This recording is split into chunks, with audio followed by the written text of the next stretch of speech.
بیٹا بھی تو اسی باپ سے تربیت لے رہا ہے، بیٹا بھی تو اسی ماں سے تربیت لے رہا ہے، لیکن جب باپ نے بھی قرآن کو تھاما، میسج سنا مالک کیا فرما رہا ہے، کتنا عرصہ ہو گیا 60 سال کا، ابھی تک مجھے نہیں پتا، بے حیائی نہیں کرنی، فحاشی نہیں کرنی، بھائی کا گلا نہیں کاٹنا، بہن کا گلا نہیں کاٹنا، ان کا سہارا بننا ہے، زبان سے تکلیف نہیں دینی، ستانا نہیں، بلکہ ان کو خوش کرنا ہے، ان زبان اور نگاہ محفوظ رکھنی ہے، عزتوں پہ حملے نہیں کرنے، ڈکیتیاں چوریاں نہیں کرنی، مال نہیں لوٹنا، دغا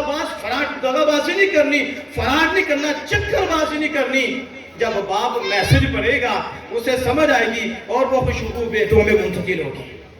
اور اگر بیٹے کو پڑھایا جائے گا پھر بیٹے سے باپ کو خوشبو ملے گی، بیٹے سے ماں کو خوشبو ملے گی، پھر یہ گھر جنت کا ماحول پیدا کرے گا۔ اور صرف یہ نہیں، اس کے ساتھ کتنوں کے گھر جنت کے ماحول پیدا کر دیں گے جب ہم خدا کے میسج کو نہ صرف پڑھیں گے بلکہ خدا کے میسج کو سمجھیں گے۔ اب میں آستہ سے پوچھتا ہوں آپ سے، آج موبائل پہ میسج ہم دیکھتے ہیں، روزانہ دیکھتے ہیں، میں بھی دیکھتا ہوں، آپ بھی دیکھتے ہیں، ہم پڑھتے بھی ہیں اور عمل بھی کرتے ہیں۔ وہ جس کا میسج پڑھتے ہیں اس سے محبت ہے نا، ہمیں اس لیے پڑھتے ہیں نا، اس سے محبت ہے، ہمیں شوق ہے، کم از کم اتنی محبت رب سے کر دو جتنی ایک ذلیل انسان سے ہماری محبت ہے۔ اس کے میسج پڑھتے ہیں، اس کے پیچھے پیچھے چلتے ہیں، ہو سکتا ہے وہ دنیا کا بدکار شخص ہو سکتا ہے کہ وہ لوگوں کی عزتیں لوٹنے والا ہو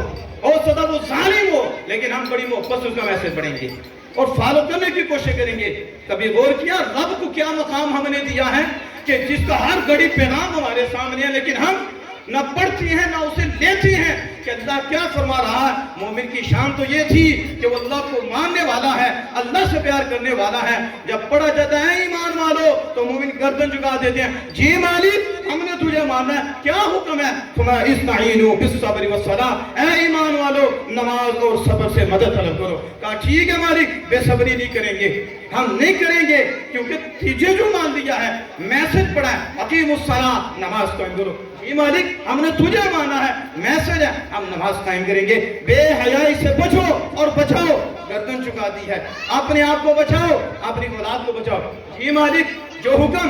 میسج پڑھتا جائے، مومن گردن چکاتا جائے، یہ تو وہ مومن ہے کہ جس کے پاس بیٹھنے والا بھی اللہ کے قرب میں آ جاتا ہے، اللہ کی رحمت میں آ جاتا ہے۔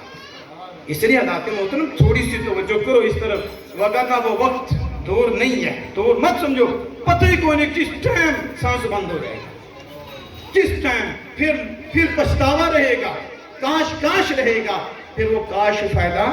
نہیں دے گا۔ اس لیے میں اس اعتبار سے بات کر رہا تھا کہ ان کی والدہ اور اس کے علاوہ بھی ان کی والدہ نے صرف ریحان صاحب کو پڑھایا نہیں کہ یہاں تک رکھا ہو کہ یہ پڑھیں۔ میں نے خود دیکھا ہے اور مجھے یاد ہے کہ ریحان صاحب نے مجھ سے شروع کیا تھا، ابتداءً میں نے ہی ان کو چلایا تھا، اللہ کے فضل و کرم سے میرے پاس کے آئے تھے، بنیاد بنی۔ اس وقت سے لے کر مجھے نہیں یاد آج کے وقت تک ان کی والدہ نے کہا ہو کہ ریحان کو گال نکالتا ہے، کو گالی نکالتا ہے، اس کی نظر ٹھیک نہیں، یہ فلمیں دیکھتا ہے، یہ موبائل میں غلط چیزیں دیکھتا ہے، اور کلاس میں مجھے آج تک نہیں یاد کہ ریحان کی کوئی شکایت آئی ہو، کس نے کسی بچے کو ستایا ہے، کسی بچے کو تنگ کیا ہے، مجھے اس کی کوئی شکایت نہیں آئی۔ صرف پڑھا نہیں، یہ پیچھے کریڈٹ ہے والدین کا کہ ماں صرف یہ نہیں کہ بچہ آ گیا تو بس ختم، باپ اب یہی صورتحال ہے، بس بچہ آیا تو بچہ جہاں مرضی جائے، نانا یہ بڑی ذمہ داری ہے ماں باپ پر، اور قیامت کے دن جواب نہیں ہوں گے، اور بچوں کی وجہ سے ماں باپ بھی پھنس جائیں گے۔ جن ماں باپ نے بچوں کی تربیت اسلام کے مطابق نہیں کی، وہ ماں کتنی خوش قسمت ہے کہ جس نے صرف بچے کو قرآن نہیں پڑھایا بلکہ صاحب قرآن کی ادائیں بھی سکھائی ہیں، وہ طریقہ دیا ہے۔ ہمارے مدرسے میں بھی الحمدللہ کوئی ایسا مسئلہ نہیں، ظاہری طور پر یہ بچہ کلیئر۔ آج مجھے بچے دکھائیں نا، یہ جو سکول پڑھتے ہیں، تعلیم پڑھتے ہیں، مجھے ایسا بچہ دکھائیں کہ ان کی یہ سوچ ہو، وہ استاذ کہے کہ بچہ ایسا ہے کہ دوسرے بچوں کو تکلیف ہی نہیں، بچہ نماز نہیں چھوڑتا، بچہ سچ بولتا ہے، بچہ خیانت نہیں کرتا، تو ماں خوش قسمت نہیں، وہ باپ خوش قسمت نہیں، اور جتنا اجر اس بچے کے لیے ہے اتنا اجر ان والدین کے لیے بھی ہے اور اس کے لیے بھی ہے جنہوں نے اس بچے کو تیار کیا ہے۔ اس لیے حضرات محترم ایک بچہ اپنا ادھر لاؤ، دین کی طرف لاؤ، اگر چاہتے ہو کہ ہمیں صحیح خوشی نصیب ہو جائے، ہمیں آخرت میں سکون نصیب ہو جائے اور آخرت میں رب کے جلوے نصیب ہوں، آگے پیراڈائز بن جائے، جنت مل جائے، جنت میں درجات مل جائیں، تو پھر درجات ایسے ملیں گے، ایسے جب ہیرے بنیں گے تو پھر یہاں بھی برکتیں، یہاں بھی خیر، یہاں بھی سکون، اور پھر آگے سکون ہی سکون ہے۔ سبحان اللہ۔ تو اس حوالے سے میں نے یہ چند گزارشات کی ہیں کہ ان کے والدین نے بڑی، لیکن ہمارے شاہد صاحب نے ایک حدیث وقت بھی بیان کی، اس کا مفہوم مجھے یاد ہے۔ آپ سمجھتے ہیں کہ قیامت کے دن جہاں بچہ حافظ قرآن باعمل، یہ باعمل میں بار بار کہہ رہا ہوں، صرف حافظ قرآن نہیں، حافظ قرآن کو سنبھالنا بھی ہے، حفظ کو سنبھالنا بھی ہے، یاد بھی رکھنا ہے اور اس پہ عمل بھی کرنا ہے، پھر وہ انعام آئیں گے، پھر وہ مقام آئے گا۔ تو آپ فرماتے ہیں جہاں وہ حافظ قرآن ہوگا نا، تو ان کے ساتھ کچھ وہ بھی لوگ ہوں گے جو حافظ قرآن سے تعاون کرنے والے ہوں گے، برابر ہوں گے، برابر۔ پوچھا جائے گا یہ تو حافظ قرآن ہے، انہوں نے عمل کیا، یہ مقام پایا، ان کو کیسے مل رہا ہے؟ تو پھر آواز آئے گی انہوں نے حافظ بنایا ہے، انہوں نے تعاون کیا ہے، کسی نے حوصلہ افزائی کر دی ہے،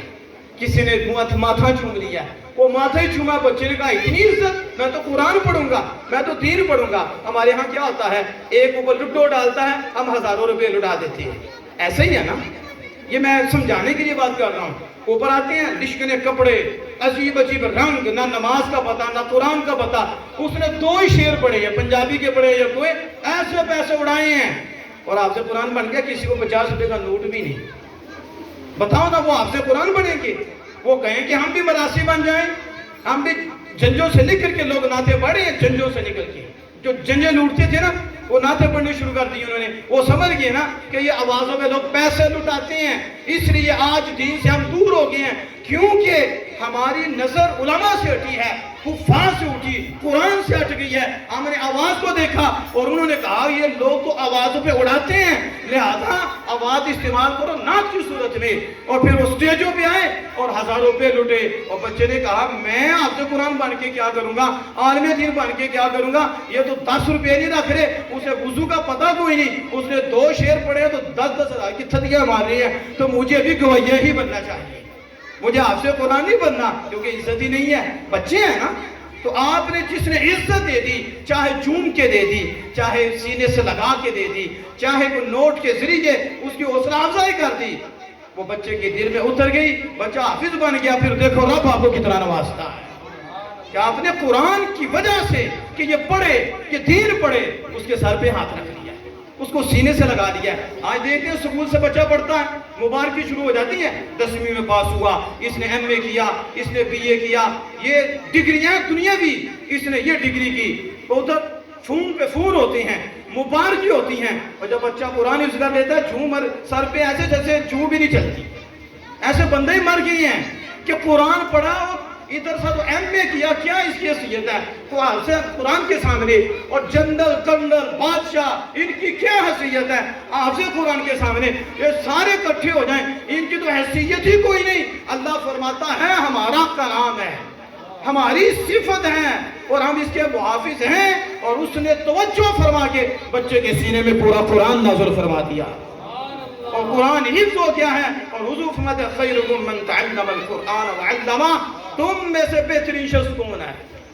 تم میں سے بہترین شخص کون ہے؟ اب حضور فرماتے ہیں، اور ہمارے ہاں کیا ہے، جتنا چور چوری کرنے والا ہے، جتنا چکر باز ہے، کہیں گے بڑا ہی اچھا ہے، اسے نے صحیح پتا ہے، یہ دوسرے کو پتہ ہی کوئی نہیں۔ سید عالم صلی اللہ علیہ وسلم فرماتے ہیں تم میں سے بہترین شخص وہ ہے جو قرآن سیکھتا ہے اور قرآن سکھاتا ہے۔ اب بتاؤ نا، ہمارے ہاں ہماری سستیاں، ہماری غفلتیں، یہ نہیں کہ محبت نہیں، محبت بھی ہے، پیار بھی ہے، لیکن غفلتیں ہیں، ہمارے عمل سے ایسے لگتا ہے جیسے ہمارے ہاں قرآن کی کوئی حیثیت نہیں، قرآن کا کوئی مقام نہیں، علم دین کا کوئی مقام نہیں۔ غفلتیں سستیاں دور کرنی پڑیں گی، وگرنہ جو حالات بنے ہیں نا، اس سے بھی ابتر ہو جائیں گے، گھر میں جینا بھی مشکل ہو جائے گا۔ اگر آرام چاہتے ہو، سکون چاہتے ہو، تو اپنا تعلق قرآن اور صاحب قرآن سے مضبوط کر لو۔ اس لیے ذات محترم، یہ قرآن پاک کی دولت، آپ اندازہ لگائیں، آپ صرف کہتے ہو با، بس بسم اللہ شروع ہوتی ہے نا قرآن سے، صرف ایسا کہتے ہو بی، بس ابھی اتنا ہی کہا تو رب کی رحمت آ گئی. کوئی ایسی تنیم مجھے دکھاؤ, ABCDEF ساری پڑھ جاؤ, سارے فارمولے پڑھ جاؤ, سب کچھ کر جاؤ, رحمت آ جائے گی, رب کے جلوے آ جائیں گے, بخشش کے پروانے آ جائیں گے, آئیں گے. اور کوئی زبان دیکھ لو, کوئی زبان, کوئی علم بتا دو مجھے, آپ پڑھو اور رب کی رحمت آ جائے, رب کے کرم آ جائیں, رب کے فضل آ جائیں. اور یہ ایک دفعہ باپ پڑھ کے دل سے ہو کے دے دے, اللہ بہت کرم فرماتے ہوئے جانے والے کی بھی بخشش فرماتے, اس میں بھی کرم فرماتے. ایک نکتہ ہے با, بس یہ نکتہ ہے. ابھی یہ اس نے پڑھا ہے, پھر پڑھو حدیث پاک کہ پھر اس پہ اللہ کتنے انعام دیتا ہے, کتنی رحمتیں فرماتا ہے. ایک حافظ قرآن تلفظ سے پڑھتا ہے, اسے تو نیکی